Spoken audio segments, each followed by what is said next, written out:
extend the time by 3 months for holding AGM other than the first AGM। बच्चे अभी मैंने आपको ऊपर क्या बताया था? मैंने ऊपर आपको ये बताया था कि other than the first AGM जो है उनके बीच में जो गैप है वो 15 महीने का होना चाहिए, इससे ज्यादा का नहीं होना चाहिए। ठीक है, तो वो कह रहा है कि इसको हम 3 महीने एक्सटेंड कर सकते हैं। कौन एक्सटेंड कर सकता है? Registrar of companies. Special case में 3 महीने एक्सटेंड कर सकता है फॉर होल्डिंग एजीएम, पर वो एजीएम पहली नहीं होनी चाहिए, पहली तो टाइम से होनी ही होगी। वैसी वाली बात है कि आप कोई नई जॉब लगी है, पहले दिन तो लेट नहीं जा सकते, बाद में तो कभी कभार लेट चल जाएगा स्पेशल केस में। Next is every AGM shall be called during business hours.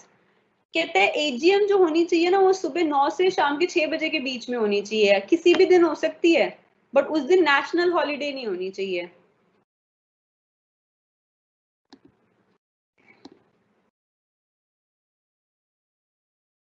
National holiday का मतलब क्या होता है? With the holiday which is declared by the central government.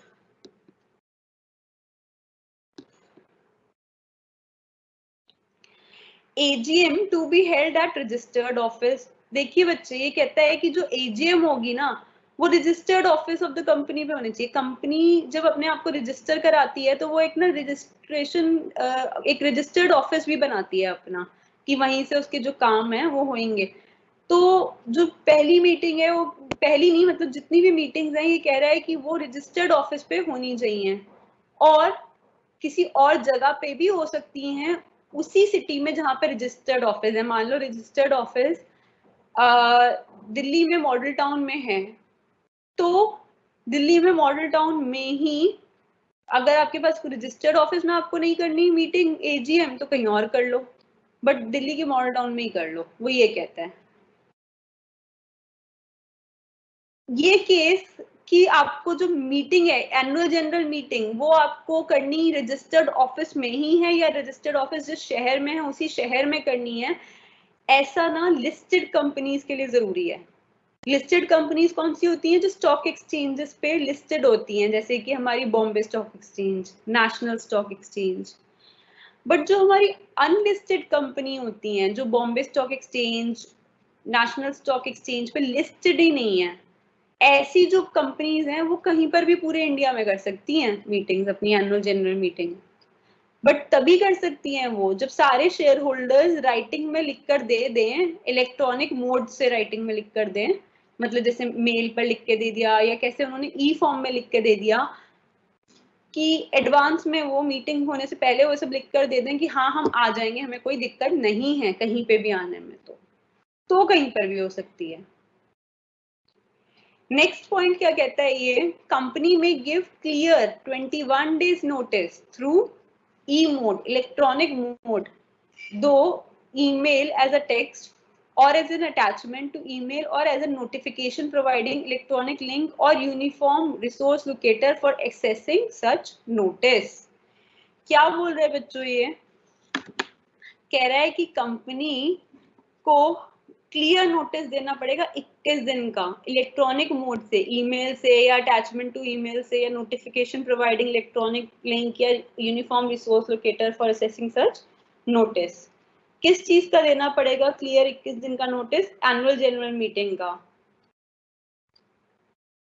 बच्चे क्या बोला है, आपको समझ आया है? इसने ये बोला है कि अगर आपको शेयर होल्डर्स की एनुअल जनरल मीटिंग करनी है तो कंपनी को 21 दिन का नोटिस देना पड़ेगा उन्हें, ई फॉर्म से, मतलब इलेक्ट्रॉनिक मोड में, मेल के थ्रू या अटैचमेंट ऑफ मेल के थ्रू या नोटिफिकेशन के थ्रू, इलेक्ट्रॉनिक लिंक से या यूनिफॉर्म रिसोर्स लोकेटर के थ्रू ये नोटिस उनको देना पड़ेगा। और consent for shorter notice be given in writing by electronic mode.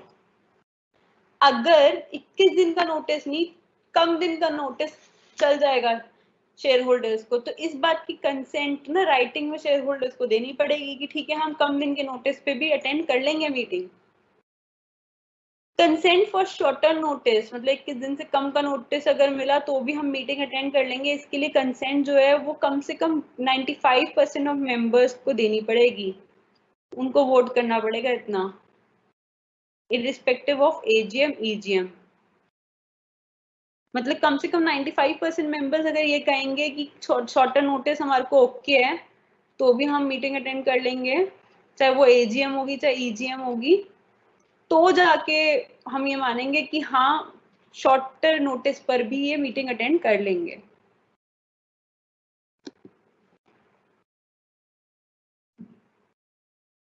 Class next है आपका प्रॉक्सी। प्रॉक्सी क्या होता है?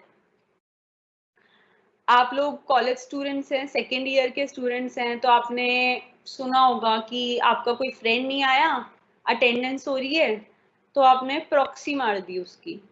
प्रॉक्सी क्या होती है? मतलब कोई अगर नहीं आया और उसकी जगह उसकी अटेंडेंस लगाने को हम क्या कहते हैं? प्रॉक्सी।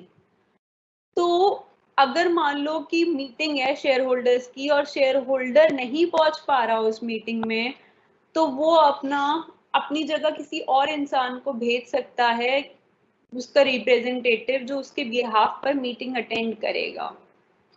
और वो जो पर्सन पहुंचेगा वो उसके बिहाफ पर वोट भी कर सकता है, बट सिर्फ और सिर्फ हर टाइप का वोट नहीं कर सकता, एक पर्टिकुलर टाइप का वोट ही वो कर सकता है। अच्छा, कौन से टाइप का वोट कर सकता है वो अभी मैं आपको बताऊंगी। तो ऐसे, और वो कुछ बोल नहीं सकता, वहां पे जाके चुप रहना पड़ेगा रिप्रेजेंटेटिव को। शेयर होल्डर्स की मीटिंग में अगर कोई शेयर होल्डर खुद नहीं पहुंच पा रहा, अपनी जगह किसी और को भेज रहा है प्रॉक्सी बना के, तो ठीक है, वो उसको एक लेटर पकड़ाए, लेटर ऑफ अथॉरिटी की, चल तू मेरी भी हाफ पे वहां पे अटेंड करेगा, कोई बात नहीं, उसको अटेंड करने दिया जाएगा। बट एक कंडीशन है। क्या कंडीशन है बच्चों? कंडीशन ये है कि जो ये प्रॉक्सी है उसे वहां पे जाके चुप रहना पड़ेगा, मुंह नहीं खोलना उसे। और वोट तो कर सकता है, बट वोट करने के दो तरीके होते हैं, उनमें से एक ही तरीके से वो वोट कर सकता है। और क्या? Instrument appointing proxy must be deposited with company with in 48 hours before the meeting. जो कंपनी को इंटीमेशन दी जाएगी कि मैं नहीं आ रहा, अपने बिहाफ पे प्रॉक्सी को भेज रहा हूं, तो ये जो इंटीमेशन है वो मीटिंग शुरू होने से 2 दिन पहले तक मिल जानी चाहिए कंपनी को। तो 48 आवर्स मतलब 2 दिन, 48 आवर्स से पहले पहले तक कंपनी को बता दो कि हम अटेंड नहीं करेंगे, प्रॉक्सी को भेज रहे हैं। कंपनी फिक्स कर सकती है shorter period for depositing proxy, but can not extend time to beyond 48 hours. ठीक है बच्चे, 48 आवर्स तो मिनिमम पहले आपको बताना ही पड़ेगा। Company without share capital can not appoint proxy. जिस कंपनी के पास शेयर कैपिटल नहीं है वो प्रॉक्सी नहीं अपॉइंट कर सकती। If article so provide, a private company can make its own rule with respect to proxy. अब प्राइवेट कंपनी ज्यादातर केसेस में हमने देखा है अलग ही चलती है। जैसे हम डिस्क्वालिफिकेशन ऑफ डायरेक्टर्स पढ़ रहे थे, तो हमें मतलब लिखकर आया कि हाँ जितने भी ये डिस्क्वालिफिकेशन हैं ये तो पब्लिक कंपनी में है, प्राइवेट कंपनी में ये तो होंगे ही होंगे, प्राइवेट कंपनी कुछ अपने भी डिस्क्वालिफिकेशन ऐड कर देगी। ऐसे ही अब हम जब पढ़ रहे हैं कि प्रॉक्सी के बारे में, तो प्राइवेट कंपनी कह रहे हैं कि अपने रूल बना सकती है प्रॉक्सी को लेके, अगर आर्टिकल्स इसको परमिशन देते हैं तो। Proxy need not be a member of the company, but member of Section 8 company can only appoint as proxy its own member. कह रहा है कि जरूरी नहीं है जिसको आप प्रॉक्सी बनाओ वो कंपनी का ही मेंबर हो। अगर वो कंपनी के बाहर से है बट सेक्शन 8 कंपनी का पर्सन है, मेंबर है, तो भी उसे प्रॉक्सी बनाया जा सकता है। A person cannot act as proxy for more than 50%, for more than 50 members. Class, just a minute, I'm taking water.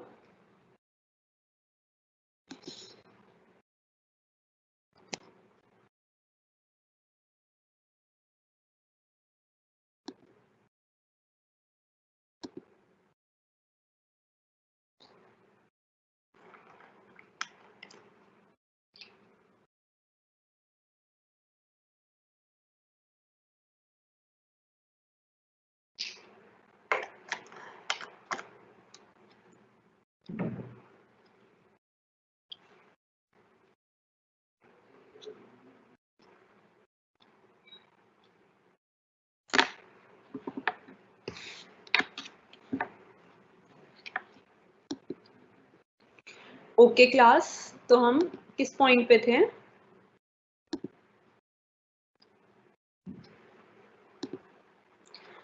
हम इस पॉइंट पे थे, a person can not act as proxy for more than 50 members holding 10% of total share capital of the company carrying voting rights, or a person holding more than 10% of total share capital of the company carrying voting rights. देखिए बच्चे, क्या होता है ना कि एक तो आप ये देखिए कि प्रॉक्सी, सभी अगर प्रॉक्सी भेज देंगे, शेयर होल्डर सारे के सारे प्रॉक्सी भेज देंगे, तो मीटिंग ही कौन अटेंड करेगा? और मीटिंग अगर प्रॉक्सी अटेंड करेंगे तो क्या प्रॉक्सी डिसीजन मेकिंग लेंगे? मतलब पैसा तो लगा शेयर होल्डर्स का, तो शेयर होल्डर्स को ही आना चाहिए था अपने डिसीजन मेकिंग के लिए, बट अगर उन्होंने किसी किसी को भेज दिया तो वो उनके लिए क्या ही अच्छी डिसीजन मेकिंग ले पाएंगे। तो इस चीज को, प्रॉक्सी को ना डिस्करेज करती है कंपनी। डिस्करेज करने के लिए उन्होंने क्या कह रखा है, उन्होंने कुछ बातें बोल रखी हैं। क्या बोल रखा है? उसने कहा है कि 50 लोग हैं, अगर 50 लोग कंपनी में, 50 शेयर होल्डर्स हैं, 50 के 50 शेयर होल्डर्स, मतलब मान लो 100 शेयर होल्डर्स हैं या 150 शेयर होल्डर्स हैं या 200 शेयर होल्डर्स हैं, कुछ भी आप एग्जांपल ले सकते हैं। फॉर एग्जांपल 200 शेयर होल्डर्स हैं। 200 शेयर होल्डर्स में से 50 शेयर होल्डर्स ने, मान लो एक ही पर्टिकुलर पर्सन है राम, उसको उन्होंने प्रॉक्सी चूज कर लिया कि वो उन सबके बिहाफ पे प्रॉक्सी है, उन सबके बिहाफ पे वो रिप्रेजेंटेटिव बन के जाएगा मीटिंग में। बट इसमें एक शर्त है, क्या? कि ये जितने 50 के 50 मेंबर्स है ना, इनका जो टोटल शेयर कैपिटल है, जितना वो कंपनी में उनका शेयर कैपिटल है, वो उस टोटल कंपनी के शेयर कैपिटल का 10% से ज्यादा वो होल्ड ना करें। मतलब ये 50% लोग जो कंपनी में मालिक हैं, वो सिर्फ 10% तक के मालिक हैं शेयर कैपिटल के, इससे ज्यादा के वो मालिक ना हो। अगर वो इससे ज्यादा के मालिक होंगे, 10% से भी ज्यादा के मालिक को आप अलाउ करोगे ऐसे, तो ऐसे तो फिर सभी की तो प्रॉक्सी आ गई, मतलब फिर पर्सन ही कौन रह गया? शेयर होल्डर, है ना? अच्छा, दूसरा पॉइंट क्या कहता है? या फिर एक पर्सन है, एक पर्सन ऐसा है जिसकी 10% से, देखिए पहले पॉइंट में हम कह रहे हैं अप टू 10%, ठीक है? मतलब 1%, 2%, 3%, 5%, 10% तक पूरे शेयर कैपिटल जो कंपनी का है उसका अप टू 10% तक अगर मालिक हैं 50 लोग मिलाकर, और उन लोगों ने एक आदमी को बना दिया है अपना प्रॉक्सी, तो ठीक है। सेकंड पॉइंट कहता है, या फिर कोई एक आदमी है जिसके पास कंपनी के 10% टोटल शेयर कैपिटल से ज्यादा है, मतलब कंपनी का जो टोटल शेयर कैपिटल है उसके 10% से ज्यादा का उसका शेयर है, मान लो 15% शेयर है, और वो वोटिंग राइट्स कैरी करता है, तो ऐसे पर्सन एक प्रॉक्सी को चूज कर लेगा, दोनों में से एक चीज। तो ये कहता है, a person can not act as proxy for more than 50 members holding 10% of total share capital of the company carrying voting rights. तो कहता है कि अगर 50 से ज्यादा लोग एक ही आदमी को प्रॉक्सी बनाएं और उनका जो शेयर कैपिटल है वो 10% से, जो 10% कैरी करते हो वो, तो कहता है 50 से ज्यादा को अलाउड नहीं है। सेकेंड पॉइंट कहता है, एक पर्सन जो 10% से ज्यादा शेयर कैपिटल होल्ड करता हो कंपनी का, कैरिंग वोटिंग राइट, वो भी प्रॉक्सी को चूज नहीं कर सकता। नेक्स्ट क्या बोलता है ये? Proxy can not speak at a meeting. Proxy को मैंने आपसे क्या कहा था थोड़ी देर पहले? चुप रहना पड़ेगा, मुंह बंद करके बैठना पड़ेगा, क्योंकि वो शेयर होल्डर तो है नहीं, उसके बिहाफ पे आके बैठा है, तो चुपचाप मीटिंग अटेंड कर ले। नेक्स्ट बात क्या है? Proxy can not vote except on a poll. जो प्रॉक्सी है उसे वोट करना अलाउड नहीं है एक्सेप्ट ऑन अ पोल। मैंने कहा था ना कि वोट करने के तरीके होते हैं दो, ठीक है? तो उनमें से एक तरीका जो होता है वो होता है पोल वाला। तो ये कहते हैं प्रॉक्सी को सिर्फ इस तरीके से, पोल वाले तरीके से वोट करना अलाउड है, और उसके अलावा किसी और तरीके से वोट करना अलाउड नहीं है। नेक्स्ट क्या कहता है ये? Representative of a body corporate, president of India और गवर्नर और state not considered as proxy. मतलब क्या है? कोई कंपनी है, उसकी मीटिंग में अगर किसी कंपनी का रिप्रेजेंटेटिव आता है या प्रेसिडेंट ऑफ इंडिया का रिप्रेजेंटेटिव आता है या गवर्नर ऑफ दिल्ली का या कहीं का एक स्टेट, कोई भी स्टेट है, महाराष्ट्र की का गवर्नर या कोई भी ऐसा है गवर्नर या प्रेसिडेंट जिसका रिप्रेजेंटेटिव आता है, मतलब प्रेसिडेंट और गवर्नर खुद नहीं आया, उसने अपनी जगह किसी और को भेज दिया, या किसी कंपनी का रिप्रेजेंटेटिव आता है, तो हम उसको प्रॉक्सी नहीं मानेंगे, हम ये मान लेंगे वो पर्सन खुद आया है। Proxy can be revoked at any time before proxy has voted. मान लो प्रॉक्सी को भेज दिया शेयर होल्डर ने, बाद में शेयर होल्डर को खुद टाइम मिल गया, वो वहां पे पहुंच गया मीटिंग अटेंड करने के लिए, तो जो प्रॉक्सी पहुंचा था उसका प्रॉक्सी को मान लेंगे कि वो नहीं पहुंचा, और मतलब उसको मानेगा नहीं जाएगा अगर उसने अब तक वोट नहीं किया तो, बट वोट कर दिया तो अब रिवोक नहीं हो सकता, वापस नहीं लिया जा सकता।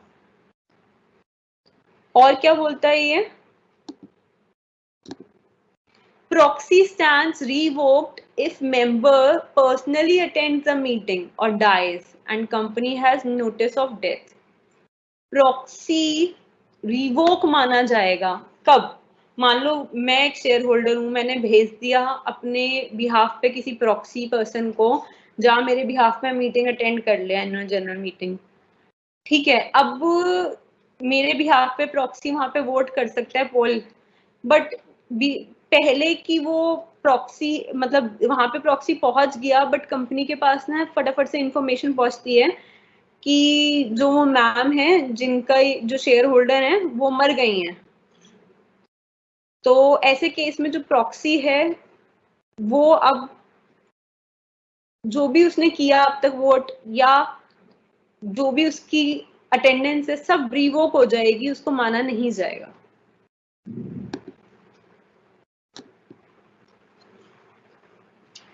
बच्चे अब हम पढ़ेंगे कोरम,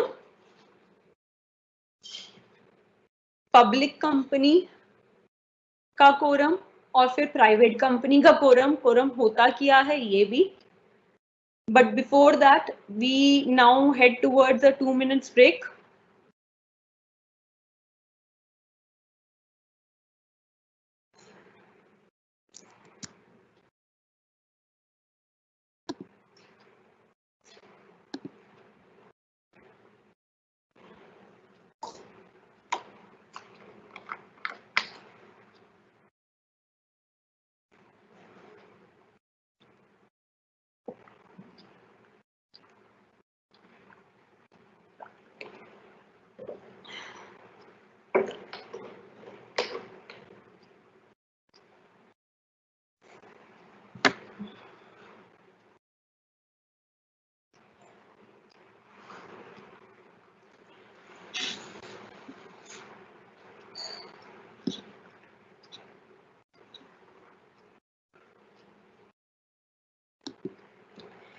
चलिए बच्चों कंटिन्यू करेंगे।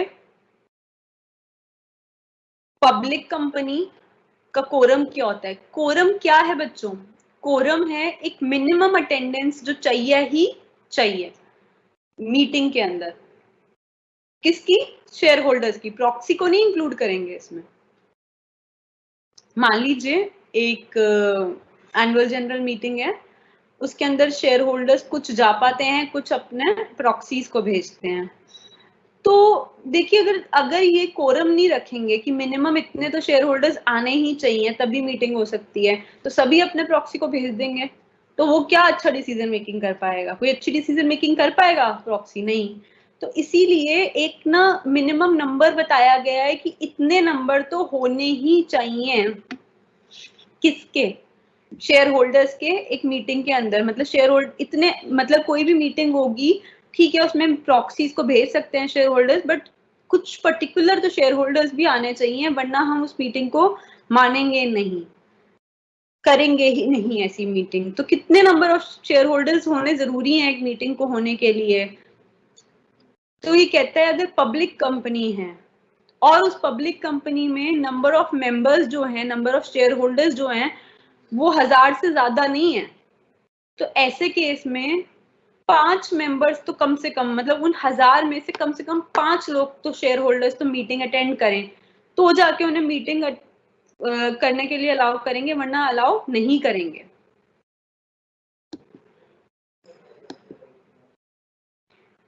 अगर मान लीजिए कि स्क्रीन पे देखिए, पब्लिक कंपनी में 1000 और 5000 के बीचों बीच लोग हैं, काफी शेयर होल्डर्स हैं, इसका मतलब 1000 और 5000 के बीच में शेयर होल्डर्स हैं। ऐसे केस में मीटिंग में कम से कम कितने शेयर होल्डर्स खुद आने चाहिए? कम से कम 15 मेंबर्स, 15 शेयर होल्डर्स। बाकी के प्रॉक्सीज हो सकते हैं, बट अगर इतने शेयर होल्डर्स हैं तो कम से कम 15 तो खुद आए अटेंड करने के लिए। और अगर मान लो 5000 से भी ज्यादा शेयर होल्डर्स हैं किसी पब्लिक कंपनी में, तो 30 मेंबर्स खुद आए मीटिंग अटेंड करने के लिए, 30 शेयर होल्डर्स, बाकियों को प्रॉक्सी भेज सकते हैं। बट अगर इतनी मिनिमम रिक्वायरमेंट पूरी नहीं करी तो मीटिंग नहीं होने देंगे। और मान लीजिए बच्चे कि अगर प्राइवेट कंपनी है, अभी तो हमने पब्लिक कंपनी का पढ़ा, बट अगर मान लीजिए बच्चे कि प्राइवेट कंपनी है, तो ये क्या कहते हैं, 2 members personally present unless articles provide otherwise. Quorum क्या है प्राइवेट कंपनी का, कि 2 लोग होने चाहिए। अगर 2 लोग हैं मीटिंग के अंदर तो हम मान लेंगे कि मीटिंग कंडक्ट कर सकते हैं। और अगर आर्टिकल्स में कुछ अलग लिखा हुआ है, मान लो आर्टिकल्स में लिखा हुआ है 3 मेंबर होने जरूरी है, तो फिर 3 होने चाहिए। आर्टिकल्स की बात सुप्रीम हो जाएगी, अदरवाइज 2 मेंबर्स की यहाँ पर रिक्वायरमेंट मानी जाती है। अच्छा, और क्या बोलता है ये, if quorum is not present within half hour from time appointed for holding the meeting। क्या कहता है बच्चों ये कहता है कि अगर जो कोरम है वो आती नहीं है, मतलब कि जितने मिनिमम शेयर होल्डर्स को अटेंड करनी चाहिए थी मीटिंग, वो पहुंचते नहीं है मीटिंग शुरू होने के आधे घंटे बाद तक, ठीक है, तो ऐसे केस में मीटिंग को एडजर्न कर दिया जाएगा। मान लीजिए, देखिए बच्चे, पब्लिक कंपनी है, पब्लिक कंपनी में 1000 से ज्यादा शेयर होल्डर्स नहीं है, यहाँ पे 5 लोगों को तो आना ही चाहिए था। मीटिंग शुरू होने का टाइम मान लो 9 बजे था, अब 9:30 बज गए हैं, 9:30 बजे तक भी मान लो कि वो 5 लोग नहीं आए, तो अगर 5 लोग नहीं आए तो मीटिंग पोस्टपोन कर दी जाएगी, एडजर्न कर दी जाएगी same day in the next week, और सेम टाइम पे और सेम प्लेस पे, और to such other day time place as the board में डिटरमिन। मान लो वेडनेसडे को मीटिंग थी, वेडनेसडे को मीटिंग जो थी उसमें 5 लोगों ने आना था, क्योंकि 1000 से ज्यादा शेयर होल्डर्स नहीं थे, तो 5 आते तो भी मीटिंग हो जाती, बट 5 भी नहीं पहुंचे, आधे घंटे तक वेट किया उनका, और अब क्या कर दिया, एडजर्न कर देंगे मीटिंग को, नेक्स्ट पोस्टपोन कर दिया हमें नेक्स्ट वीक पे, same date same timing, not same date but same place same time में नेक्स्ट वीक पर ये मीटिंग होगी। और अगर मान लो ये नहीं फॉलो करना नेक्स्ट वीक वाला concept same time same place का, तो जो बोर्ड ऑफ डायरेक्टर्स है वो चूज कर लेंगे कि कौन से अगले अब कब रखे ये वाली मीटिंग। और क्या बोलता है, in case of adjournment if there is a change of day time और place, the company shall give not less than 3 days notice to members individually or by press announcement। कहता है कि इन एडजर्नमेंट हुई है, मतलब कि उस दिन जो मीटिंग थी बच्चों, वो मीटिंग तो हुई नहीं, क्योंकि आधे घंटे तक भी मेंबर्स आए नहीं 5, फॉर एग्जांपल जो हमारे 5 मेंबर्स हम एग्जांपल लेके चल रहे थे, तो हमने मीटिंग को पोस्टपोन कर दिया। अब पोस्टपोन करके हमने डे टाइम प्लेस दे दिया था, बट मान लो वो डे टाइम प्लेस अब हम चेंज करना चाहते हैं, कई बार होता है ना जगह की अवेलेबिलिटी नहीं है, कोई भी कारण है, हम वो अब जगह चेंज करना चाहते हैं, ये टाइम चेंज करना चाहते हैं, प्लेस चेंज करना चाहते हैं, तो ऐसे में कंपनी को इन्फॉर्म करना पड़ेगा अपने सारे मेंबर्स को। तो वो 3 दिन का नोटिस कम से कम 3 दिन पहले, जिस दिन मीटिंग है उससे कम से कम 3 दिन पहले आपको बताना पड़ेगा, हर मेंबर को बताना पड़ेगा इंडिविजुअली, या फिर प्रेस अनाउंसमेंट कर दो।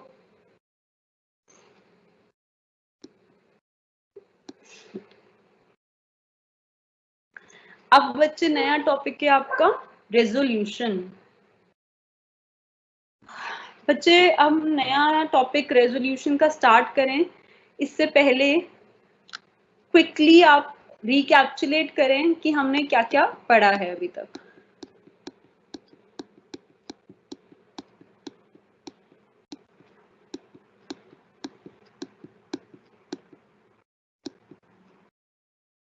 देखिए, सबसे पहले हमने लीगल पोजीशन ऑफ डायरेक्टर्स पढ़ा है, फिर हमने डिस्क्वालिफिकेशन ऑफ डायरेक्टर पढ़ा है, फिर हमने अपॉइंटमेंट ऑफ डायरेक्टर्स पढ़ा है,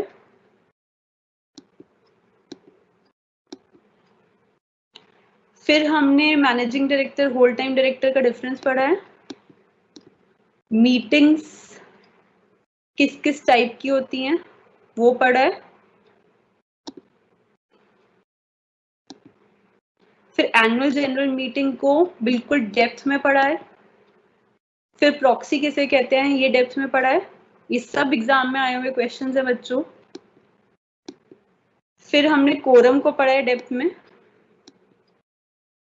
अब हम आ गए हैं रेजोल्यूशंस पे। रेजोल्यूशन क्या होता है बच्चों? रेजोल्यूशन ये होता है, ये कहता है कि ये जो वर्ड रेजोल्यूशन है उसको कंपनीज एक्ट ने तो डिफाइन किया नहीं है, तो हम ये कह सकते हैं it is a formal decision of a meeting on any motion before it. मान लो किसी भी मीटिंग में कोई प्रपोजल रखा गया कि चलो ये करना चाहिए, तो सब उसको वोट करते हैं कि ऐसा करें कि नहीं करें, और फिर डिसीजन मेकिंग हो जाती है, जो भी मेजोरिटी में होता है उसकी बात मान ली जाती है। तो अगर मेजोरिटी ने कह दिया कि ऐसा कर लो तो वो डिसीजन हो गया कि ऐसा कर लो, रेजोल्यूशन पास हो गया। और अगर मेजोरिटी ने कह दिया कि नहीं ऐसा नहीं करना तो वो नहीं करना, मतलब मेजोरिटी की बात सुनी जाती है किसी भी डिसीजन मेकिंग के रिगार्डिंग। तो रेजोल्यूशन किसे कहते हैं? It is defined as formal decision of a meeting on any motion before it, मतलब ऑन एनी प्रपोजल। जो फॉर्मल डिसीजन मेकिंग मीटिंग जो करती है, मीटिंग में जो फॉर्मल डिसीजन मेकिंग होती है उसे रेजोल्यूशन कहते हैं। A proposal when passed and accepted by members becomes a resolution। जैसे मेंबर्स के सामने प्रपोजल रखा कि प्राइवेट कंपनी को पब्लिक कंपनी में बना देते हैं या पब्लिक कंपनी को प्राइवेट कंपनी में बना देते हैं, ठीक है, कन्वर्ट कर देते हैं, तो ये एक प्रपोजल है। अगर ये प्रपोजल मेजॉरिटी वहां पे लोगों ने पास कर दिया, मीटिंग में मेजॉरिटी शेयर होल्डर्स ने इसको पास कर दिया कि हाँ कन्वर्ट कर दो प्राइवेट कंपनी को पब्लिक में, या फिर पब्लिक को प्राइवेट में, तो ऐसे केस में जब प्रपोजल पास हो गया और एक्सेप्ट कर लिया मेंबर्स ने तो उसे कहते हैं हम रेजोल्यूशन। तो वर्ड रेजोल्यूशन किस वर्ड से आता है? रिजॉल्व से, कि अब जो प्रॉब्लम है वो रिजॉल्व हो गई है। तो with respect to general body meetings हम कहते हैं there are three kinds of resolutions. तीन तरीके के रेजोल्यूशंस होते हैं, एक होता है ऑर्डिनरी रेजोल्यूशन, दूसरा होता है स्पेशल रेजोल्यूशन, तीसरा होता है resolution requiring a special notice. बच्चे ध्यान दीजिएगा, एग्जामिनेशन पॉइंट ऑफ व्यू से very very very very very important है ये। ऑर्डिनरी रेजोल्यूशन, स्पेशल रेजोल्यूशन और रेजोल्यूशन रिक्वायरिंग स्पेशल नोटिस।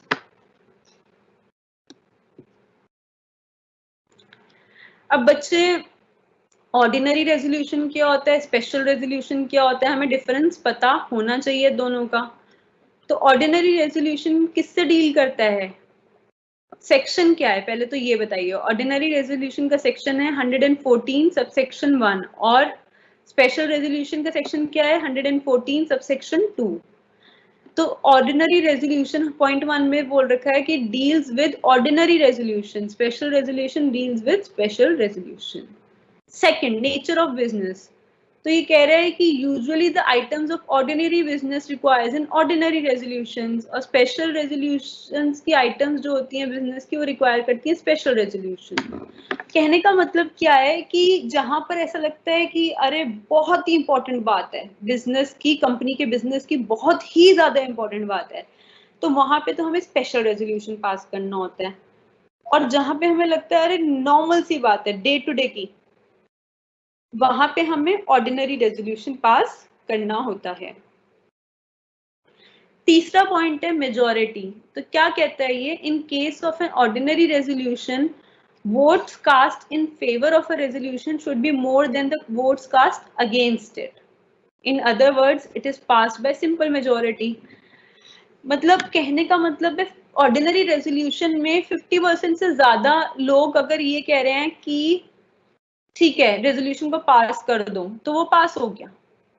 मतलब कहने का मतलब है कि जितने लोग अगेंस्ट हैं उनसे एक ज्यादा फेवर में है तो पास हो गया, मेजॉरिटी हो गई उसकी। मान लो 49 लोग अगेंस्ट है, 51 फेवर में है आउट ऑफ 100, तो ये पास हो गया ordinary resolution. But special resolution के केस में क्या होता है कि अगर फॉर एग्जांपल 100 लोग हैं, 100 में से 75 लोग, मतलब अगर 25 लोग, 100 में से 25 लोग, बच्चे ध्यान दीजिएगा, कि अगर वो कहते हैं कि हम अगेंस्ट हैं इस प्रपोजल के, ये प्रपोजल पास हमारे हिसाब से नहीं होना चाहिए, बट उन 25 लोगों के 3 गुना, मतलब 75 लोग कम से कम ये बोल दें कि अरे नहीं, इसको पास करो, इस प्रपोजल को पास करो, फेवर में है अगर कम से कम 3 टाइम्स, तो हम कहते हैं कि रेजोल्यूशन पास होगा। तो इन अदर वर्ड्स हम ये कह सकते हैं कि स्पेशल रेजोल्यूशन में 3/4 मेजोरिटी से पास होता है। नेक्स्ट है आपका copy of resolution, 4th point कहता है कि copy of ordinary resolution is not required to be filed with registrar of companies. अरे ठीक है, छोटे छोटे मैटर्स पे रेजोल्यूशंस पास होते रहते हैं, ऑर्डिनरी रेजोल्यूशंस, उनकी कॉपीज जो होती हैं वो रिक्वायर्ड नहीं है फोटोकॉपी वगैरह फाइल करना, कि आप रजिस्ट्रार ऑफ कंपनीज के पास उसकी कॉपी जाके फाइल करो, कोई जरूरत नहीं है। बट अगर स्पेशल रेजोल्यूशन है तो कॉपी स्पेशल रेजोल्यूशन की फाइल होनी चाहिए विद आरओसी। कब होनी चाहिए? With in 30 days of passing it. जिस दिन पास किया है आपने स्पेशल रेजोल्यूशन, उसके विद इन 30 दिन आरओसी के पास फाइल कर दो स्पेशल रेजोल्यूशन की कॉपी। नेक्स्ट पॉइंट है आपका एक्सप्लेनेटरी स्टेटमेंट। क्या है बच्चे एक्सप्लेनेटरी स्टेटमेंट? ये कहता है कि explanatory statement is not required to be sent along with the notice of the meeting. जब दिया जाएगा नोटिस मीटिंग का ऑर्डिनरी रेजोल्यूशन के केस में, तो मान लो कि पहले से बताया जाता है कि ऑर्डिनरी मीटिंग, ऑर्डिनरी रेजोल्यूशन की मीटिंग है कि स्पेशल रेजोल्यूशन की मीटिंग है, तो जब ऑर्डिनरी रेजोल्यूशन की मीटिंग होगी तो उसमें कोई एक्सप्लेनेटरी नोट साथ में अटैच नहीं करना। बट अगर स्पेशल नोटिस की, ये स्पेशल रेजोल्यूशन की मीटिंग होगी, तो एक साथ में एक्सप्लेनेटरी नोट स्टेटमेंट अटैच होएगी। वो क्या बताएगी स्टेटमेंट? कि all material facts about the item of special business. पहले से वो सारे मटेरियल फैक्ट्स बताएगी about the item of special business. मतलब कहने का मतलब है हम हर पॉइंट में देख रहे हैं स्पेशल इंपॉर्टेंस दी जा रही है स्पेशल रेजोल्यूशन के केस में। पहले से बताया भी जा रहा है मीटिंग होने से पहले कि स्पेशल रेजोल्यूशन की मीटिंग है और स्पेशल आइटम्स जो हैं उनसे डील करती है। नेक्स्ट पॉइंट क्या है? Casting vote. Casting vote in case of an ordinary resolution, whenever there is an equality of votes, the chairman can give his casting vote. मतलब कहने का मतलब क्या है कि अगर हम ये मान लें कि 80 लोग हैं शेयर होल्डर्स टोटल, उनमें से 40 शेयर होल्डर्स अगेंस्ट हैं प्रपोजल के और 40 इन फेवर में हैं, तो ये तो काइंड ऑफ टाई टाइप हो गया है ना।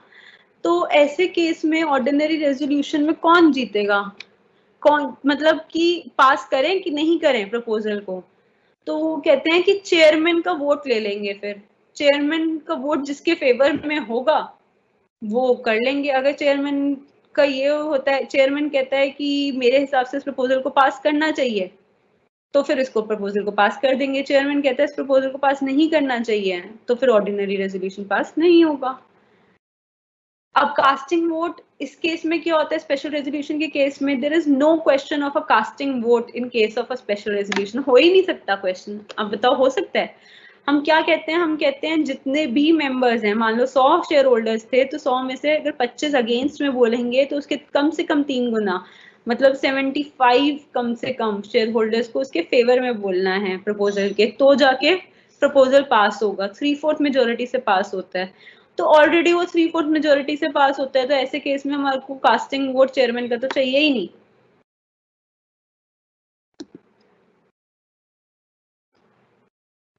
अब बच्चे ये बोलता है कि what are the ordinary businesses transacted at the annual general meeting. तो ये कहता है कि जो ऑर्डिनरी बिजनेस ट्रांजैक्ट होते हैं एट जनरल, मतलब कहने का मतलब है कि किन किन मैटर्स पे जब आपकी मीटिंग हो, तो मान लें कि वो ऑर्डिनरी रेजोल्यूशन की मीटिंग है, तो वो कहता है कि अगर मान लो अडॉप्शन ऑफ डायरेक्टर्स रिपोर्ट पर हो मीटिंग, तो वो ऑर्डिनरी रेजोल्यूशन की मीटिंग है। बैलेंस शीट पर हो तो ऑर्डिनरी रेजोल्यूशन की मीटिंग है। प्रॉफिट एंड लॉस अकाउंट और ऑडिटर रिपोर्ट पर हो तो भी हम कह देंगे ऑर्डिनरी रेजोल्यूशन की मीटिंग है। अगर इलेक्शन ऑफ डायरेक्टर्स पर हो तो भी ऑर्डिनरी रेजोल्यूशन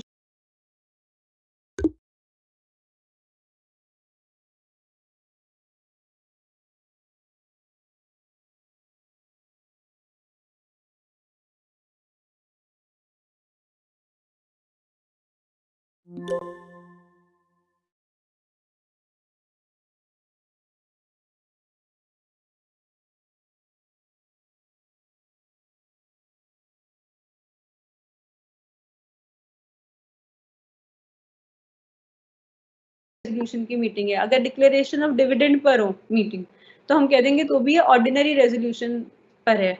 अगर हम कहें appointment of auditors and fixing the remuneration requires an ordinary resolution. Appointment of auditors में भी क्या होता है, ऑर्डिनरी रेजोल्यूशन ही चाहिए होता है। मगर बच्चों ये कहता है कि कुछ आइटम्स ऐसी हैं जो आइटम्स तो स्पेशल बिजनेस की हैं बट उनमें भी हम ऑर्डिनरी रेजोल्यूशन ही यूज करते हैं। मतलब कि उसको भी हम सिंपल मेजोरिटी से अगर पास हो जाए तो पास्ट मानते हैं। क्या, कौन से? Change of name at the direction of the central government. Central government ने कह दिया नाम चेंज करो कंपनी का, तो हम उसका नाम चेंज करेंगे और उसको ऑर्डिनरी रेजोल्यूशन से पास कर देंगे सिंपल मेजोरिटी से। या इंक्रीज ऑफ शेयर कैपिटल, या consolidation of the share capital, या डिवीजन ऑफ शेयर्स, या conversion of shares into stock, या reconversion of stock into shares under section 61 subsection 1। अगर ऐसा कुछ भी है तो ये सब में ऑर्डिनरी रेजोल्यूशन ही पास होगा। या अगर इश्यू ऑफ बोनस शेयर्स हो रहा है अंडर सेक्शन 63 सबसेक्शन 2 तो ये भी ऑर्डिनरी रेजोल्यूशन ही पास होगा इस केस में। या अगर रिमूवल हो रहा है डायरेक्टर का, बड़ा इंपॉर्टेंट बात है, अगर डायरेक्टर को रिमूव किया जा रहा है other than the director appointed by tribunal, tribunal ने जो अपॉइंट किया उन डायरेक्टर को तो छोड़ दो, बाकी अगर किसी को रिमूव किया जा रहा है अंडर सेक्शन 169(1) तो उनको ऑर्डिनरी रेजोल्यूशन से हटाया जाएगा। पांचवा point, to contribute to bona fide and charitable fund.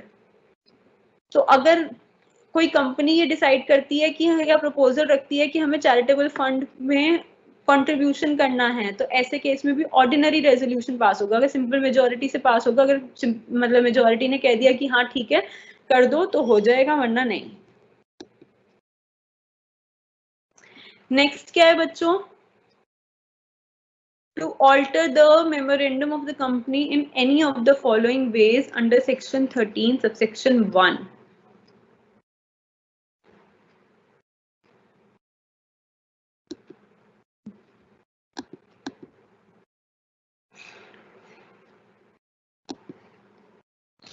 बच्चे अब ये 10 पॉइंट्स हैं, ये 10 पॉइंट्स वो हैं कि स्पेशल रेजोल्यूशंस किन किन केसेस में पास होता है। फर्स्ट पॉइंट है, अगर हमारे को मेमोरेंडम कंपनी का उसमें ऑल्टरेशन करनी है तो ऐसे केस में हमारे को स्पेशल रेजोल्यूशन पास करना ही पड़ेगा। अगर हमें मान लो रजिस्टर्ड ऑफिस चेंज करना है या हमारे को कंपनी का ऑब्जेक्ट ही चेंज करना है, ऑब्जेक्टिव, या हमारे को कंपनी, तो इस तरीके से इस चीज में मेमोरेंडम हम कहते हैं कि क्या होगा, स्पेशल रेजोल्यूशन पास करना पड़ेगा। सेकेंड है amendment of articles for insertion of entrenchment clause by a public company। अगर हमारे को अमेंड करने हैं आर्टिकल्स ऑफ एसोसिएशन, क्यों करने हैं अमेंड, इंसर्ट करना है हमारे को उनमें आर्टिकल्स ऑफ एसोसिएशन में entrenchment clause bye a public company, तो भी ऐसे केस में हम स्पेशल क्लॉज पास, स्पेशल रेजोल्यूशन पास करेंगे बच्चों। थर्ड है आपका बायबैक ऑफ शेयर्स। अगर कंपनी को बायबैक ऑफ शेयर्स करना है ऐसे केस में भी कंपनी स्पेशल रेजोल्यूशन पास करेगी। अगर कंपनी को स्वेट इक्विटी शेयर्स इशू करने हैं, स्वेट इक्विटी इशू करना है तो ऐसे केस में भी कंपनी स्पेशल रेजोल्यूशन पास करेगी। अगर कंपनी को अपना शेयर कैपिटल रिड्यूस करना है अंडर सेक्शन 66 सब सेक्शन 1 तो ऐसे केस में भी कंपनी स्पेशल रेजोल्यूशन पास करेगी। To make variation in the terms of contract और objects in the prospectus under section 27 subsection 1, अगर कंपनी को वेरिएशंस करने हैं टर्म्स ऑफ कॉन्ट्रैक्ट में या फिर अपने ऑब्जेक्टिव्स में, प्रोस्पेक्टस के अंदर चेंजेस करना चाहती है, वेरिएशंस करना चाहती है company in terms of contracts या ऑब्जेक्ट्स, तो ऐसे केस में स्पेशल रेजोल्यूशन पास करना पड़ेगा। या अगर कंपनी शेयर्स इशू करना चाहती है with differential rights under section 48 subsection 1, तो ऐसे केस में स्पेशल रेजोल्यूशन पास करना पड़ेगा कंपनी को। अगर कंपनी अपॉइंट करना चाहती है 15 से ज्यादा डायरेक्टर्स, तो भी कंपनी को स्पेशल रेजोल्यूशन पास करना पड़ेगा अंडर सेक्शन 149 सबसेक्शन 1। और 9th पॉइंट क्या कहता है, अगर कंपनी अपॉइंट करना चाहती है independent director on completion of the term of consecutive 5 years, completion हो गया है अगर कंसेक्यूटिव 5 सालों का, और इंडिपेंडेंट डायरेक्टर अपॉइंट करना चाहती है अगर कंपनी अंडर सेक्शन 149 सबसेक्शन 10, तो भी स्पेशल रेजोल्यूशन पास करना पड़ेगा। और अगर कंपनी रिमूव करना चाहती है ऑडिटर को, तो सेक्शन 140 के अंदर स्पेशल रेजोल्यूशन पास करना पड़ता है to remove an auditor. Next chapter है बच्चों डिविडेंड का, but before we proceed I am giving you all 1 to 2 minutes break, क्योंकि I can understand it's very tiring to go ahead with this, इसमें क्योंकि continuous theory है तो मैं समझती हूँ कि आप लोग नहीं कर पाते हैं कॉन्टिन्यूसली। मैं 1 to 2 minutes break even I am taking to have water.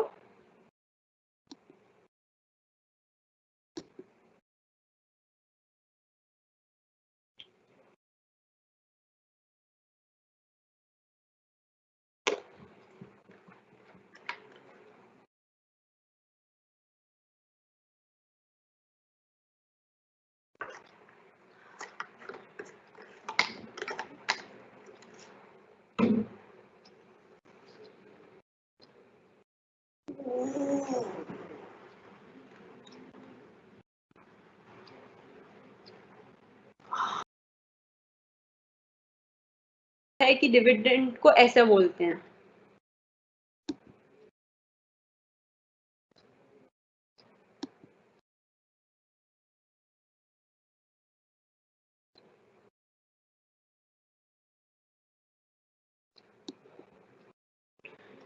Okay, तो बच्चों legal provisions related to dividend क्या है ये? First, resolution at a general meeting. Second, payment of dividend in proportion to amount paid up. देखिए बच्चे, step by step देखेंगे। Resolution at a general meeting, dividend का पहले बेसिक समझिए। Dividend का बेसिक ये है कि डिविडेंड्स अगर देने हैं और प्रेफरेंस शेयर होल्डर्स और इक्विटी शेयर होल्डर्स दोनों हैं, तो बताइए किसको पहले दिए जाएंगे? पहले प्रेफरेंस शेयर होल्डर्स को दिए जाएंगे। ठीक है बच्चों, और ये डिविडेंड्स कौन डिक्लेयर करेगा कि डिविडेंड्स बांटे जाएं? ये परमिशन शेयर होल्डर्स के पास नहीं है, ये परमिशन है बोर्ड ऑफ डायरेक्टर्स के पास, डायरेक्टर्स के पास। तो डायरेक्टर्स डिक्लेयर करते हैं एनुअल जनरल मीटिंग वाले दिन कि हम इस साल इतने डिविडेंड्स बांटने चाहिए, क्योंकि जो सारी डिसीजन मेकिंग करनी है कंपनी को चलाने की वो सारी तो डायरेक्टर्स कर रहे हैं, तो इतनी भी अकल उन्हीं में है कि कितना डिविडेंड बांट दें, कितना कंपनी ने प्रॉफिट कमाया है उसमें से निकाल के कितना डिविडेंड बांट दें। ये अकल किसके पास है? ये भी हमारे डायरेक्टर्स के पास है। तो डायरेक्टर्स डिसाइड करते हैं और वो जनरल मीटिंग में अनाउंस करते हैं कि इस साल इतना डिविडेंड दिया जाएगा। तो चलिए लीगल प्रोविजंस में पॉइंट नंबर 1 पे आते हैं, resolution at a general meeting. Dividend can be declared only at a general meeting to the extent recommended by the directors in accordance with the articles of association. If directors do not recommend any dividend, shareholders cannot do themselves. समझे आप? जो मैंने कहा था ये बिल्कुल वही लिखा हुआ है। कह रहा है कि जो डिविडेंड्स हैं वो general meeting, annual general meeting जब होती है उसके अंदर जो डायरेक्टर्स हैं वो बताते हैं कि भाई इतना इतना डिविडेंड इस साल देना है, और अगर वो नहीं बताएं तो शेयर होल्डर्स के पास इतनी अथॉरिटी नहीं है, इतनी अकल भी नहीं है कि वो ये अनाउंस कर सकें कि इस साल इतना डिविडेंड देना चाहिए। और जो ये डायरेक्टर्स जो बताते हैं कि इस साल इतना देना चाहिए डिविडेंड, वो in accordance with articles of association बताते हैं। आर्टिकल ऑफ एसोसिएशन को पहले पढ़ते हैं, उसमें जो लिखा होता है उसके अकॉर्डिंगली भी वो डिसाइड करते हैं कि कितना डिविडेंड देना है। नेक्स्ट पॉइंट है आपका लीगल प्रोविजंस। बच्चों ये एग्जाम में आया हुआ क्वेश्चन है, तो इंटरेस्ट लूज करके मत पढ़िएगा, बहुत इंटरेस्ट से पढ़िएगा इसे। सेकेंड पॉइंट है payment of dividend in proportion to amount paid up. तो कंपनी एक्ट प्रोवाइड करती है कि एक कंपनी अगर वो ऑथराइज है by articles can pay dividend in proportion to the amount paid up on each share, even where a large amount is paid up on some share than on others.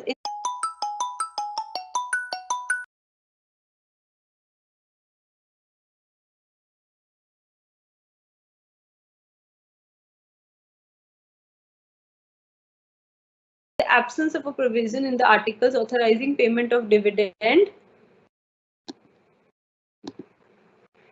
in proportion to the amount paid up on each share. Dividend is paid in proportion to the nominal value of each share without reference to amount paid upon it.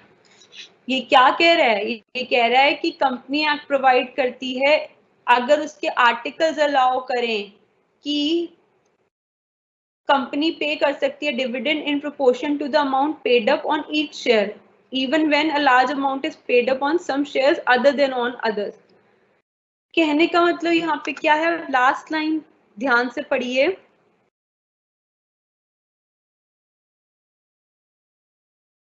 मान लीजिए वो कह रहा है कि articles कोई provision नहीं करते रिगार्डिंग पेमेंट ऑफ डिविडेंड, कुछ नहीं बताते, तो क्या कहता है वो, dividend is paid in proportion to the nominal value of each share without reference to amount paid on it. Paid को भूल जाते हैं, फिर हम नॉमिनल वैल्यू ऑफ शेयर के प्राइस के अकॉर्डिंग डिविडेंड पे करते हैं। Dividend to be paid only out of profit. बड़े ध्यान की बात है बच्चों। एक बात बताइए, अगर किसी साल में कंपनी के पास लॉसेस हुए तो उन लॉसेस में से निकाल के कुछ वो पे कर सकती है प्रॉफिट्स, वो सॉरी डिविडेंड्स नहीं कर सकती ना, राइट? तो अच्छा, फिर वो कहाँ से कर सकती है? ये जो डिविडेंड पे करेगी वो कहाँ से करेगी? वो कहते हैं सिर्फ और सिर्फ आउट ऑफ प्रॉफिट्स पे करेगी वो। अच्छा, और प्रॉफिट्स का मतलब ये जो ये कहता है कि डिविजिबल प्रॉफिट्स में से वो पे करेगी। डिविजिबल प्रॉफिट्स कैसे निकल के आते हैं? जो भी कंपनी ने एक साल में प्रॉफिट कमाया उसमें से आप डेप्रिसिएशन घटा दो, उस साल कुछ लॉसेस हुए तो वो भी घटा दो, उसके बाद एक अमाउंट को ट्रांसफर, जो अमाउंट आप बांटना चाहते हो एज डिविडेंड, उसको आप ट्रांसफर कर दो रिजर्व्स में। तो इस तरीके से आप प्रॉफिट्स में से दे सकते हो डिविडेंड।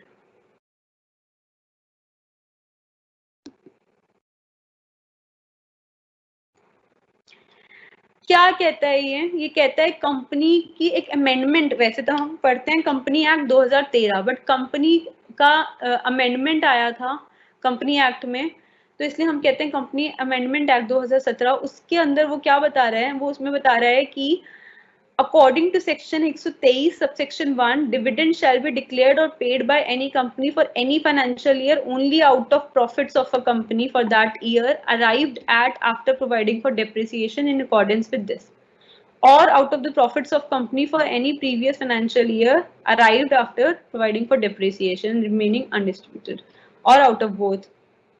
क्या कह रहा है बच्चों, ये कह रहा है कि किसी भी कंपनी के अंदर हम डिविडेंड कैसे पे करते हैं, उसके प्रॉफिट्स में से। जो प्रॉफिट्स कैसे निकल के आते हैं, डेप्रिसिएशन जो होता है उसको माइनस करने के बाद। फिर ये वही प्रोविजंस पर डेप्रिसिएशन की बात कर रहे हैं। फिर ये कह रहा है कि जितना अमाउंट आप डिविडेंड का बांटना चाहते हो उतना आप रिजर्व्स में डाल दो, रिजर्व के।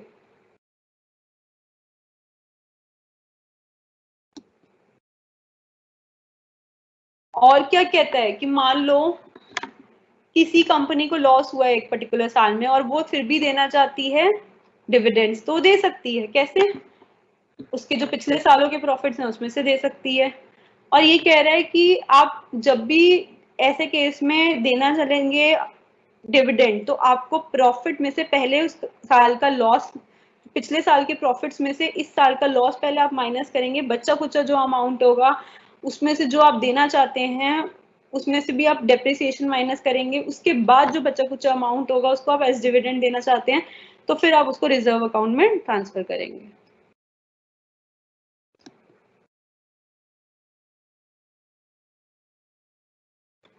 जो चीज अभी मैं आपको समझा रही थी कि मान लीजिए इनएडिक्वेसी हो आपके पास या एब्सेंस हो प्रॉफिट्स का, तो आप कहाँ से देंगे? तो ये कहता है कि ऐसे केस में पहले के सालों में जो आपने कमाया है और उनको फ्री रिजर्व्स में ट्रांसफर किया है वहां से हम पे करेंगे dividend.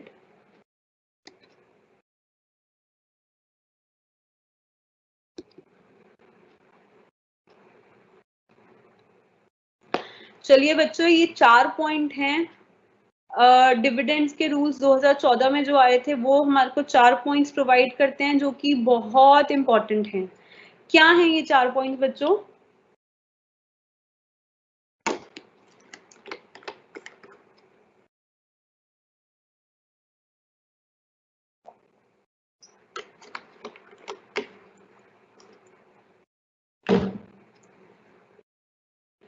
Rates of dividend declared shall not exceed the average of rates at which dividend was declared by it in the 3 years immediately preceding that year। क्या कह रहे हैं बच्चों? ये कह रहा है कि मान लो ये पर्टिकुलर साल मेरी कंपनी है, उसमें डिविडेंड डिक्लेयर होता है, तो डिविडेंड डिक्लेयर कितना होगा? पिछले 3 साल से जितना डिविडेंड डिक्लेयर हो रहा था, मान लो पिछले साल हुआ था डिविडेंड डिक्लेयर 10%, उससे पिछले साल हुआ था 12% और उससे पिछले साल हुआ था 14%। तो इन तीनों सालों का एवरेज निकाल लेंगे और इन तीनों सालों का जो एवरेज होगा उतना रेट ऑफ डिविडेंड इस साल डिक्लेयर करेंगे, इससे ज्यादा नहीं डिक्लेयर कर सकते। तो ये कह रहा है rate of dividend declared shall not exceed the average of the rates at which dividend was declared by it in the last 3 years immediately preceding that year. इस ईयर, ये जो ईयर खत्म हुआ है, इससे पहले के जो 3 साल थे उनमें जो भी डिविडेंड रेट था, मैंने एग्जांपल में लिया 10% था, 12% था और 14% था, उन तीनों का एवरेज निकालेंगे और उन तीनों का एवरेज जो आएगा, 12% एवरेज आया हमारे केस में, तो 12% से ज्यादा हम डिविडेंड का रेट इस साल नहीं डिक्लेयर कर सकते।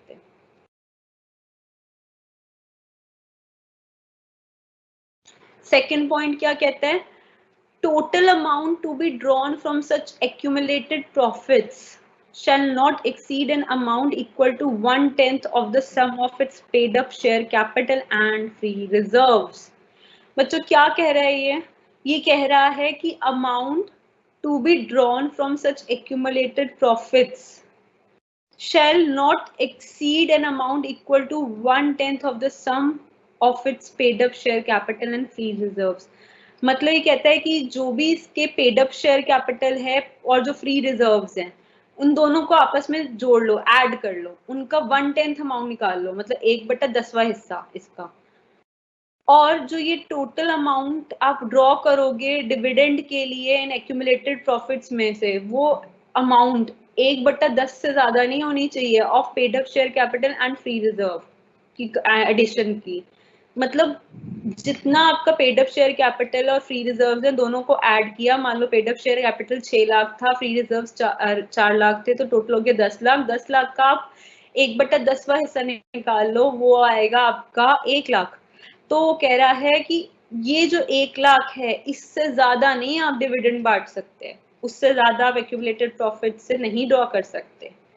तीसरा पॉइंट कहता है amount so drawn shall first be utilised to set off the losses incurred in the financial year before any dividend in respect of preference और इक्विटी शेयर्स इज डिक्लेयर्ड। ये बात तो मैंने आपको बताई थी कि किसी भी साल में आप ये डिसाइड करते हो कि चलो हम लॉसेस हुए हैं इस साल, उसके बाद भी हम डिविडेंड बांटना चाहते हैं, या तो ऐसे केस में आप क्या करेंगे? आप पहले तो पिछले सालों के जो प्रॉफिट्स थे उनसे इस साल के लॉसेस जो हैं वो घटा देंगे।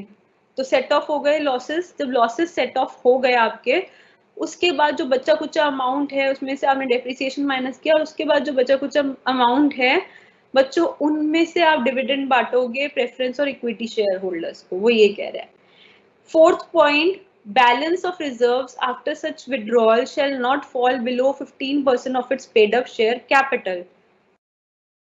जब आप पैसा विड्रॉ कर लेंगे डिविडेंड का अपने रिजर्व्स में, आपके पास रिजर्व्स थे, प्रॉफिट कमाया हुआ आपने रिजर्व्स में डाल रखा था, उस रिजर्व अकाउंट से आपने पैसे निकाल लिए डिविडेंड बांटने के लिए। अब उसके बाद जो बैलेंस बच गया रिजर्व अकाउंट में, वो 15% of paid up share capital से कम नहीं होना चाहिए। मान लीजिए पहले जो बैलेंस था रिजर्व अकाउंट में वो मान लो 20 लाख था, अब आपने उसमें से 20 लाख में से मान लो 5 लाख निकाल लिए डिविडेंड बांटने के लिए, तो अब जो बैलेंस बच गया है वो 15 लाख का जो बैलेंस है वो आपका 15% of paid up share capital से कम नहीं होना चाहिए। अगर वो 15% पेड अप शेयर कैपिटल से कम है रिजर्व में बचा हुआ अमाउंट, तो ये एक्सेप्टेबल नहीं है रूल्स के अकॉर्डिंग। और क्या कहता है ये, dividend has to be deposited in scheduled bank. क्या बोलता है, within 5 days of declaration of such dividend. ये कहता है कि provided that dividend including interim dividend must be deposited in separate account. आपने डिसाइड कर लिया कि भाई हमें तो डिविडेंड देना है, डिविडेंड देना है, आपने डिविडेंड अनाउंस कर दिया, आपने रिजर्व्स में से पैसा निकाल लिया डिविडेंड को देने वाला, और आप उस पैसे को एक अलग से अकाउंट में बैंक में जमा कराओगे, एक अकाउंट में रखोगे। जिस दिन आपने डिक्लेयर किया था कि हम डिविडेंड बांटेंगे उसके विद इन 5 दिन आप ऐसा काम करेंगे कि आप किसी बैंक में जमा करा देंगे उस डिविडेंड अमाउंट को, after deducting tax at source.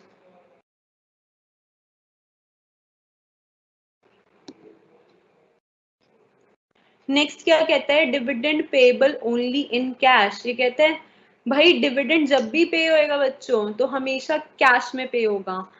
देखिए डिविडेंड कैश में पे होगा या चेक से पे होगा, कभी भी ये नहीं हम सुनेंगे कि हमारे को हमारा कंपनी में बोल दें डायरेक्टर्स कि भाई आप ना कैश मत लो या चेक मत लो डिविडेंड की जगह, आप ना उसकी जगह इतने शेयर ले लो। आप कहोगे नहीं चाहिए जी, वो कहते हैं अरे बोनस शेयर ले लो इतने, हम कहेंगे नहीं चाहिए जी, हमें तो कैश ही चाहिए या चेक ही चाहिए।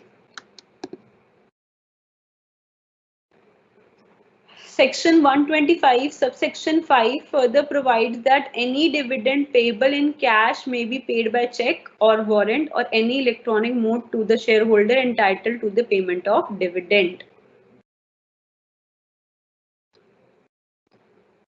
डिविडेंड वारंट क्या होता है, एक कंपनी ऑर्डर करती है, वारंट निकालती है, मतलब ऑर्डर करती है कंपनी बैंकर को कि amount specified therein to the share holder whose name is written in there, मतलब शेयर होल्डर्स को जो पैसा मिलना है डिविडेंड का वो आपने बैंक अकाउंट में डाल दिया था शेड्यूल्ड बैंक में, फिर कंपनी ऑर्डर निकालती है बैंकर्स के नाम पे कि जो पैसा हमने शेयर होल्डर्स का डाला है वो शेयर होल्डर्स को डिविडेंड दे दो, तो इसको डिविडेंड वारंट कहते हैं।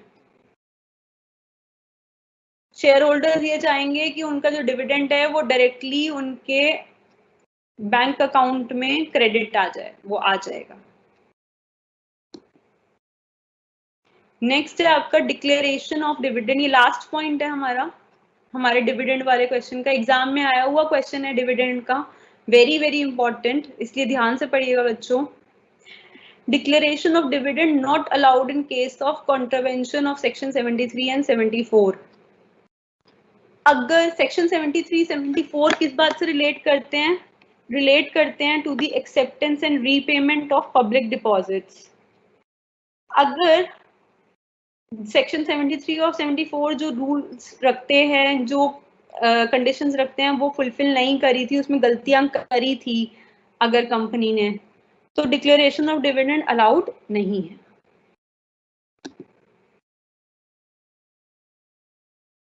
बच्चे ये payment of dividend in case of inadequacy absence of profit है, ये आप मैंने शॉर्ट में भी डिस्कस कर लिया है, आप खुद पढ़ लीजिएगा ये। अब ये बोल रहा है कि इंटरिम डिविडेंड क्या होता है। देखिए बच्चे इंटरिम डिविडेंड होता है कि साल खत्म होकर एजीएम में जो डिविडेंड डिसाइन होता है, मतलब बोला जाता है, वो तो होता है हमारा फाइनल डिविडेंड। मतलब कि मान लो एजीएम्स का आपको पता ही है, एजीएम हर कितने टाइम बाद होनी चाहिए, ये मैंने अभी आपको पढ़ाया था। तो जो एनुअल जनरल मीटिंग में डायरेक्टर्स रिकमेंड करते हैं कि इस बार इतना हम बांटेंगे डिविडेंड, उसको तो हम कहते हैं final dividend. But annual general meeting का अगर वेट ना करें डायरेक्टर्स और खुद ही शेयर होल्डर्स की परमिशन के बिना खुद ही वो बता, मतलब बीच में अनाउंस कर दें कि कंपनी इस बार इतना शेयर होल्डर्स को डिविडेंड बांटेगी, मान ये एक साल से पहले ही अनाउंस कर देंगे। फॉर एग्जाम्पल एक क्वार्टर में, मतलब मान लो कि जनवरी फरवरी मार्च में बहुत अच्छा पैसा कमाया कंपनी ने, तो कंपनी के जो डायरेक्टर्स थे उन्होंने अनाउंस कर दिया कि इंटरिम डिविडेंड बांटा जाएगा इस बार शेयर होल्डर्स को, ये डायरेक्टर्स ने अनाउंस कर दिया, तो उसे कहते हैं हम इंटरिम डिविडेंड। पढ़िए बच्चे क्या कहता है ये, interim dividend may be defined as dividend paid between two annual general meetings. Annual general meeting पे तो एक फाइनल डिविडेंड पे करने की बात वो करेंगे ही करेंगे, बट बीच में भी अगर मीटिंग से बीच में भी कोई एक आप डिविडेंड पे करते हैं तो उसे आप क्या कहेंगे, interim dividend. As per section 2 subsection 34, the term dividend includes any interim dividend. Thus, all provisions relating to dividends have now become applicable to interim dividend. Audit and auditors. बच्चे इसमें ये जो अपॉइंटमेंट ऑफ ऑडिटर्स है, ये बहुत बहुत बहुत बहुत इंपॉर्टेंट क्वेश्चन है। बच्चे देखिए, मुझे नहीं लग रहा कि बहुत ज्यादा हमारे पास इस वक्त टाइम है कि हम ये कर पाए, क्योंकि ये बहुत लंबा है। तो बहुत शॉर्ट में मैं आपको स्टार्टिंग का एक दो चीजें बता रही हूँ, बाकी आप खुद पढ़िएगा इसे। कि क्या होता है ना कि board of directors first auditor of the company को अपॉइंट करते हैं within 30 days from the date of registration of the company. जिस दिन कंपनी रजिस्टर हुई, ठीक है, मतलब रजिस्ट्रेशन फॉर्म फिल करा, मान लो मुझे कंपनी स्टार्ट करनी है, मैंने रजिस्ट्रेशन फॉर्म फिल करा, फिर मेरे को इनकॉर्पोरेशन सर्टिफिकेट मिल गया, तो मेरी कंपनी जिस दिन रजिस्टर हुई उसके विदिन 30 दिन बोर्ड ऑफ डायरेक्टर्स अपॉइंट करेंगे first auditor of the company. तो अपॉइंटमेंट फर्स्ट ऑडिटर की कौन करेगा, बोर्ड ऑफ डायरेक्टर करेंगे। कितने दिन में करेंगे, 30 दिन में करेंगे। 30 दिन कब से गिनेंगे, जिस दिन रजिस्टर हुई थी कंपनी उसमें, ठीक है। If the board fails to appoint, अगर बोर्ड फेल हो गया, अपॉइंट ही नहीं किया उन्होंने फर्स्ट ऑडिटर को, तो फिर शेयर होल्डर्स पे दायित्व आ जाएगा ये काम करने का। तो शेयर होल्डर्स फिर क्या करेंगे, अपॉइंट करेंगे ऑडिटर। बट वो कितने दिन में अपॉइंट करेंगे, वो 90 डेज के विद इन अपॉइंट करेंगे at an extraordinary general meeting.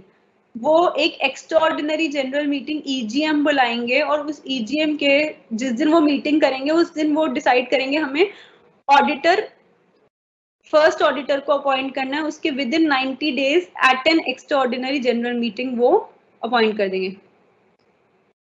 बच्चे शायद मैं लैंग्वेज में जो बोला है आपको ट्विस्ट लगा होगा। मैंने ये कहा है कि जो और ये फर्स्ट ऑडिटर है, वैसे तो बोर्ड ऑफ डायरेक्टर्स की ड्यूटी है इनको अपॉइंट करना, बट अगर बोर्ड ऑफ डायरेक्टर्स की ड्यूटी है और वो कब करेंगे, within 30 days from date of registration of company. मगर अगर ये जो बोर्ड ऑफ डायरेक्टर्स है इन्होंने अपनी ड्यूटी पूरी नहीं करी, तो फिर इनकी ड्यूटी पूरी करेंगे शेयर होल्डर्स। शेयर होल्डर्स जिस दिन कंपनी रजिस्टर हुई थी उसके विद इन 90 दिन एक मीटिंग बुलाएंगे, एक्स्ट्राऑर्डिनरी जनरल मीटिंग। एक्स्ट्राऑर्डिनरी काम के लिए एक्स्ट्राऑर्डिनरी जनरल मीटिंग, और उसके अंदर वो फर्स्ट ऑडिटर को अपॉइंट कर देंगे। और ये फर्स्ट ऑडिटर कितना टाइम तक फर्स्ट ऑडिटर बना रहेगा, कब तक वो ऑफिस होल्ड करेगा, जब तक कंक्लूड नहीं हो जाती पहली एनुअल जनरल मीटिंग, तब तक। नेक्स्ट है बच्चों, appointment of first auditor of a government company. Appointment of first auditor of a government company. देखिए बच्चों, ये क्या स्टेट करता है, ये कहता है first auditor of a government. देखिए एक बार ना पीछे की स्लाइड में जाऊंगी मैं आपकी। ये board of director first auditor को अपॉइंट करते हैं, किन कंपनीज में? सारी कंपनीज में, बट कंपनी गवर्नमेंट कंपनी नहीं होनी चाहिए, ठीक है। आप सेकंड स्लाइड देखिए, ये कहता है appointment of first auditor of a government company. अगर गवर्नमेंट कंपनी है तो उसके अंदर फर्स्ट ऑडिटर कौन कौन है जो फर्स्ट ऑडिटर को अपॉइंट करेगा? तो वो कहते हैं controller and auditor general of India, जिसको हम इन शॉर्ट कहते हैं कैग। वो अपॉइंट करेगा पहला फर्स्ट ऑडिटर गवर्नमेंट कंपनी में। जब नॉन गवर्नमेंट कंपनी थी तो बोर्ड ऑफ डायरेक्टर अपॉइंट कर रहे थे, और अगर वो अपनी ड्यूटी नहीं करते तो शेयर होल्डर्स कर रहे थे। बट यहाँ पर गवर्नमेंट कंपनी है तो controller auditor general of India CAG वो अपॉइंट करेगा। कितने दिन में? जिस दिन कंपनी रजिस्टर हुई थी उसके विद इन 60 डेज में करेगा। और मान लो अगर कैग ने अपनी ड्यूटी नहीं करी तो कौन करेगा? फिर बोर्ड करेगा, बोर्ड ऑफ डायरेक्टर वो करेंगे, अपॉइंट करेंगे auditor with in next 60 days, sorry next 30 days. 60 days का टाइम तो इनको दिया गया था, अब इन्होंने 60 दिन में अपनी ड्यूटी पूरी नहीं करी तो अगले 30 दिन में ये पूरी कर लेंगे बोर्ड ऑफ डायरेक्टर ये ड्यूटी, ये अपॉइंट कर देंगे फर्स्ट ऑडिटर। और अगर मान लो बोर्ड ऑफ डायरेक्टर ने भी नहीं अपनी ड्यूटी पूरी करी, ये भी फेल हो गए अपॉइंट करने में फर्स्ट ऑडिटर, फिर कौन करेगा? फिर ये ड्यूटी आ जाएगी किसके कंधों पे? शेयर होल्डर्स के कंधों पे। फिर शेयर होल्डर्स अपॉइंट करेंगे, मतलब मेंबर्स अपॉइंट करेंगे फर्स्ट ऑडिटर। वो कैसे अपॉइंट करेंगे? वो एक्स्ट्राऑर्डिनरी जनरल मीटिंग बुलाएंगे, वहां पे अपॉइंट करेंगे। और कितने दिन में अपॉइंट करेंगे? ये with in 60 days of the boards failure. जिस दिन बोर्ड फेल हुआ था अपॉइंट करने के, उसके 60 डेज के अंदर अंदर ही ये अपॉइंट कर देंगे। और ये फर्स्ट ऑडिटर कितने टाइम ऑफिस होल्ड करेगा? Till the conclusion of the first annual general meeting.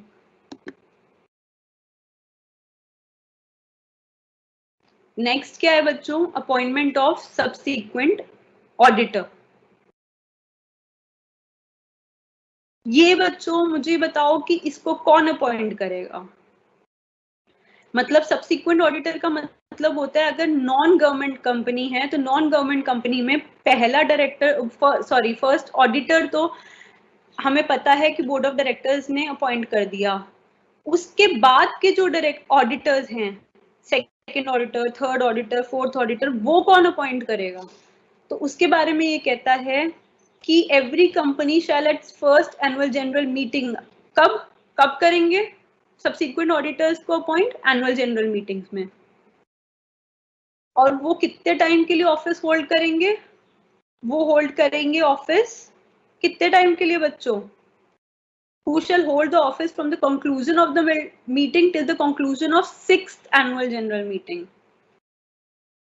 जो पहली एनुअल जनरल मीटिंग होगी उसके कंक्लूजन से लेके conclusion of 6th annual general meeting तक सब्सिक्वेंट ऑडिटर्स ऑफिस होल्ड करेंगे।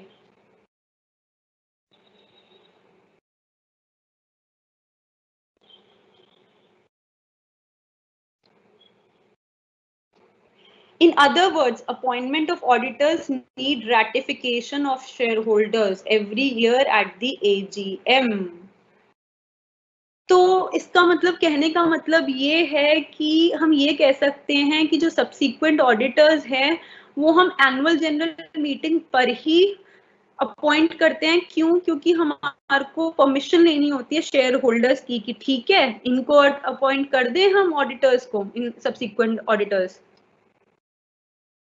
बट क्या कह रहा है? ऐसा हमें करना होता था, अब हमें ऐसा कुछ भी करना नहीं होता। क्रॉस लगा दो इस सबको। ये कह रहा है कंपनीज अमेंडमेंट एक्ट 2017, 3 साल पहले कंपनी अमेंडमेंट एक्ट आई, उसने इस सब रिक्वायरमेंट को खत्म कर दिया।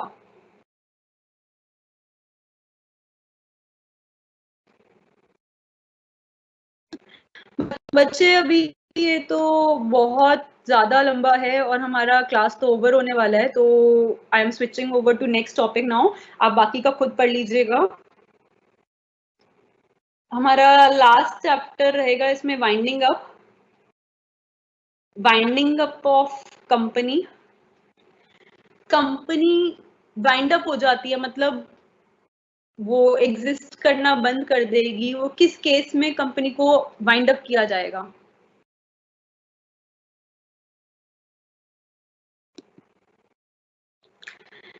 कैसे कैसे वाइंड अप करा जा सकता है कंपनी को? या तो bye tribunal, national company law tribunal wind up कर देगा, या खुद से वॉलंटरी हो जाएगी। देखिए बच्चों, जो ये वॉलंटरी वाली है, इसके बारे में एक इंपॉर्टेंट बात बोली है कि अब सेक्शन की इंसॉल्वेंसी और बैंकरप्सी कोड 2016 बिकमिंग फंक्शनल, जब से इंसॉल्वेंसी और बैंकरप्सी कोड 2016 फंक्शनल हुआ है, तब से सेक्शन 271 कहता है कि अब एक ही मोड है वाइंडिंग अप का, वो ये है ट्रिब्यूनल वाला। तो ये very very very important mode है। अगर कंपनी चाहती है कि वो अपनी मर्जी से वाउंड अप, मतलब ट्रिब्यूनल एक हमारी अथॉरिटी है, कंपनी लॉ की एक अथॉरिटी है ट्रिब्यूनल, वो अगर बोलेगी कि वाइंड अप करो भाई कंपनी को, तुम नहीं चलाओ कंपनी को, तो हमें वाइंड अप करना पड़ेगा। वो कहता है कि पहले तो हमारे पास खुद से भी वाइंड अप करने का ऑप्शन होता था, बट 2016 में जब से ये इंसॉल्वेंसी और बैंकरप्सी कोड आया है, तब से हमारे पास सिर्फ एक ही मोड है वाइंड अप करने का, वो अब हमारे पास वॉलंटरी वाला ऑप्शन नहीं है। बट अगर कंपनी वॉलंटरली अपनी मर्जी से वाइंड अप करना चाहती है, उसको और कोई नहीं कह रहा कि तुम बंद कर दो अपने operations, but company wind up करना चाहती है, then it will have to follow provisions of chapter 5 of insolvency and bankruptcy code 2016। देखिए बच्चों, वाइंडिंग अप एक तो होती है compulsory winding up under section 271 of companies act 2013, एक होती है voluntary liquidation under section 59 of insolvency and bankruptcy code 2016। अब सबसे इंपॉर्टेंट वाले पार्ट पे आ रहे हैं कि अगर winding up by the tribunal है, बच्चे अगर winding up by the tribunal है, एक मिनट,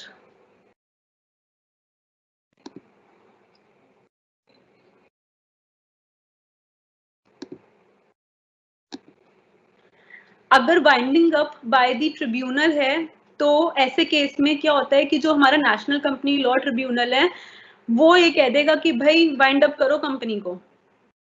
और वो ऐसा कब करेगा, जब उसके पास एक पिटीशन आई होगी कि भाई वाइंड अप कराओ कंपनी को under the following circumstances। कौन से circumstances? by special resolution the company has resolved to be wound up by the tribunal। B, the company has acted against the interest of sovereignty and integrity of India। देखिए बच्चे, पहला point कहता है अगर company ने खुद अगर petition लगाई है कि भाई हम वाइंड अप होना चाहते हैं, हमें वाइंड अप कर दो, तो ट्रिब्यूनल एक स्पेशल रेजोल्यूशन के थ्रू इनको, कंपनी ने एक स्पेशल रेजोल्यूशन के थ्रू दिखाया है कि हमारे सारे मेजोरिटी मेंबर्स ये चाहते हैं, 3/4 मेजोरिटी हमारी चाहती है कि कंपनी को आप वाइंड अप करवा दो, तो ट्रिब्यूनल कहेगा ठीक है, कहते हैं ना तथास्तु, चलो ठीक है, तुम वाइंड अप करना चाहते हो तो करो वाइंड अप। अच्छा, बी पॉइंट क्या कहता है कि अगर कंपनी एक ऐसी कंपनी है जो कि कुछ ऐसे काम कर रही है जो हमारी इंडिया की सॉवरेनिटी इंटेग्रिटी के खिलाफ हैं, वो फॉरेन स्टेट से कुछ फ्रेंड रिलेशंस बना रही है, उनको हमारा डाटा दे रही है, कुछ भी ऐसा काम कर रही है जो इंडिया की मोरालिटी, इंडिया की पब्लिक ऑर्डर, इंडिया की सॉवरेनिटी के अगेंस्ट है, तो नेशनल कंपनी लॉ ट्रिब्यूनल क्योंकि भारत के हित में काम करता है, तो वो कहेगा बंद कर, वही कब बंद कर, वाइंड अप कर कंपनी को। या अगर एप्लीकेशन मेड है बाय द रजिस्ट्रार, अगर रजिस्ट्रार ने एप्लीकेशन भेजी नेशनल कंपनी लॉ ट्रिब्यूनल को कि भाई ये कंपनी बंद कराओ, या किसी और पर्सन ने एप्लीकेशन भेजी ट्रिब्यूनल को कि कंपनी बंद कराओ, और वो जो एप्लीकेशन थी वो ऑथराइज कर दी थी सेंट्रल गवर्नमेंट ने, तो ऐसे केस में कंपनी को बंद कराना पड़ेगा। और बट वो कंपनी को